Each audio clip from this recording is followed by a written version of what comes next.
Hi అందరికీ, ఇది Goa vlog part 2. Part 1 ఇంకా ఎవరైనా చూడకపోయింటే లింక్ డిస్క్రిప్షన్ బాక్స్లో ఉంది, ఒకసారి చెక్ చేయండి. అండ్ నేను ఆల్రెడీ లాస్ట్ వ్లాగ్లో చెప్పాను కదా, మేము బాగా బీచ్కి వచ్చాము అని.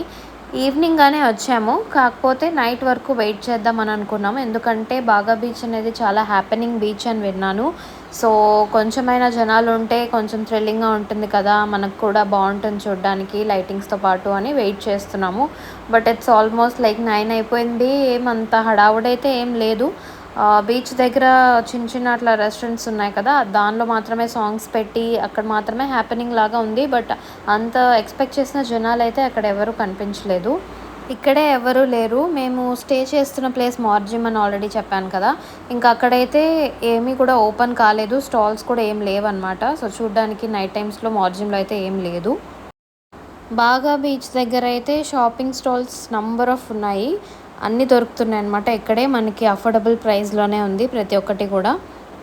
పర్టికులర్గా గర్ల్స్కి అన్నీ ఇక్కడే దొరికేస్తుంది. మనం యాక్చువల్గా గోవాకి రావాలంటే మనం ప్రజెంట్ ఉన్న సిటీ నుంచే చాలా కొనుక్కొస్తాం కదా క్లాత్స్ అనేవి. బట్ గోవాలో చాలా వెరైటీస్ ఉన్నాయన్నమాట, డిఫరెంట్గా కూడా వేసుకోవచ్చు. అది కూడా అన్ని అఫోర్డబుల్ ప్రైస్లో ఉండడం చాలా బాగా నచ్చింది. సో ఎవరైనా ప్లాన్ చేస్తుంటే కొంచెమే తీసుకొని రండి, ఎక్కువ తీసుకొచ్చేస్తే మనం ఇక్కడ కొనుక్కొని మనం వేసుకోలేము కాబట్టి. సో ఇక్కడ కూడా కలెక్షన్స్ అయితే చాలా బాగున్నాయి. దెన్ రిటర్న్ స్టార్ట్ అయిపోయాము. చెప్పాను కదా ఆల్రెడీ నేను, బాగా బీచ్ నుంచి మేము ఉంటున్న స్టేకి ఆల్మోస్ట్ 20 minutes పడుతుంది అంతే. And this is day 2 in Goa. కొంచెం లేట్గానే స్టార్ట్ అయ్యాము, అందరూ లేచి రెడీ అవ్వడానికి చాలా టైం పట్టింది. మనం బైక్స్లో ట్రావెల్ చేస్తే ప్రాబ్లం ఏంటంటే ప్రతి దగ్గర పార్క్ చేస్తున్నప్పుడు మినిమం మనం 30 రూపీస్ టు 50 రూపీస్ వరకు ఇవ్వాలి. అండ్ అది మనం 1 అవర్ అయినా 5 minutes అయినా కూడా ఖచ్చితంగా పార్కింగ్ వాళ్ళు వెంటనే వచ్చి తీసుకుంటారనమాట. సో దీనివల్ల పర్ డే మనకి ఆల్మోస్ట్ 400 to 500 దాకా ఖర్చు అయిపోతుంది పార్కింగ్కే. అండ్ గోవా మొత్తంలో నాకు నచ్చింది ఒక బీచ్ అంటే అది ఇదే అగ్వాడా బీచే, ఎందుకంటే చాలా పెద్దది అండ్ చాలా పీస్ఫుల్గా కూడా ఉన్నింది. యాక్చువల్గా మేము మాన్సూన్లో వెళ్ళాం కాబట్టి ఇంకా రెయిన్ అనేది అప్పుడప్పుడు వచ్చి అట్లా షవర్ చేపిస్తూ ఉండేది మాకు. అండ్ ఆ వేవ్స్ సౌండ్కి ఆ వెదర్కి అల్టిమేట్ అనమాట, ఇంకా చాలు అన్నట్లుగా అనిపించింది నాకైతే. Full satisfied. గోవాకి వస్తే మాత్రం ఖచ్చితంగా ఈ ప్లేస్ని విజిట్ చేయండి. కొంచెం నడవాలి కానీ ప్లేస్ అయితే మాత్రం చాలా బాగుంటుంది. నార్మల్గా అయితే కింద కూడా అలో చేస్తారంట, బట్ మేము మాన్సూన్లో వెళ్ళాం కాబట్టి అంటే వేవ్స్ ఎక్కువ వస్తున్నాయన్నమాట. అందువల్ల ఇక్కడ రెడ్ ఫ్లాగ్ పెట్టున్నారు కదా, సో ఎవరు కూడా అటు సైడ్ వెళ్ళకూడదు అని చెప్పి చెప్పున్నారు.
సో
చూసారు కదా, ఖచ్చితంగా కమెంట్ చేయండి మీకు బీచ్ నచ్చిందా లేదా అనేది.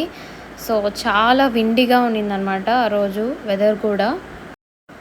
నాకైతే రావాలని అనిపించలేదు, ఇంకా కొంచెంసేపు ఉందామని చెప్పాను. బట్ ఆల్రెడీ 2 అవర్స్ అయిపోయింది మేము అక్కడే బీచ్లో అంతా స్పెండ్ చేసి. అక్కడ నుంచి ఫోర్ట్కి వెళ్ళాలని చెప్పి ఇంకా స్టార్ట్ అయిపోయాం. తర్వాత ఫోర్ట్ క్లోజ్ అయిపోతుందేమో అనుకుని. సో ఇదే అగోడా ఫోర్ట్ అనమాట. ఇది ఒక జైల్ మ్యూజియం. సో దీనికి ఎంట్రన్స్ ఫీ ఉంది. అడల్ట్స్కి 200 రూపీస్ అనమాట. సో మేము తీసుకున్నప్పుడు చాలా ఎక్స్పెక్టేషన్స్తో ఉన్నాము, లోపల చాలా బాగుంటుంది సూపర్ డూపర్గా అని. బట్ మీరు ఎవరైనా గోవాకి ప్లాన్ చేస్తుంటే అగోడా ఫోర్ట్ని కంప్లీట్గా అవాయిడ్ చేయండి. 200 సేవ్ అవుతుంది అండ్ టైం కూడా మీకు సేవ్ అవుతుంది. లోపల ఉన్నవి చూస్తే మనకి 10 రూపీస్ కూడా వర్త్ అనిపించదు. So better to avoid Aguada fort అనమాట. నాకు లిటరల్గా కోపం వచ్చింది, ఎందుకంటే సో లోపల మనం ఎంటర్ అయిన తర్వాత ఇలా మొత్తం చుట్టూరా కూడా ఇలానే ఒక 3-4 రూమ్స్ అయితే ఉన్నాయి. మొత్తం కూడా కుక్కగోలే, అంటే కుక్క పోర్ట్రేట్స్, కుక్క క్యాండిల్స్, అన్ని ఫొటోస్ దానివే అనమాట. దానికోసం ఒక సపరేట్ హాల్ మొత్తం కుక్కగోలే ఉంది. సో ఎవరైనా పెట్ లవర్స్ అయితే వాళ్ళకైతే అది అడ్వాంటేజే.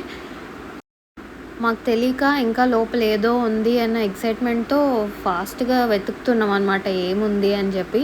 బట్ అక్కడ సెక్యూరిటీ అని చెప్తున్నాడు, ఇక్కడ వాల్స్ మీద పేస్ట్ చేస్తున్నారు కదా, ఈ ఫోటోలే మీరు చూడాల్సిందే అని. సో ఆ దెబ్బకి మేమందరూ షాక్ అయ్యామన్నమాట, ఇదా మ్యూజియం అనేసి. సో మీరు కూడా షాక్ అవ్వకుండా ఉండాలనేసి నేను చెప్తున్నాను ముందే, బెటర్ వెళ్ళకండి.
ఇవంతా ప్రిజనర్స్ ఉండే రూమ్స్ అనమాట.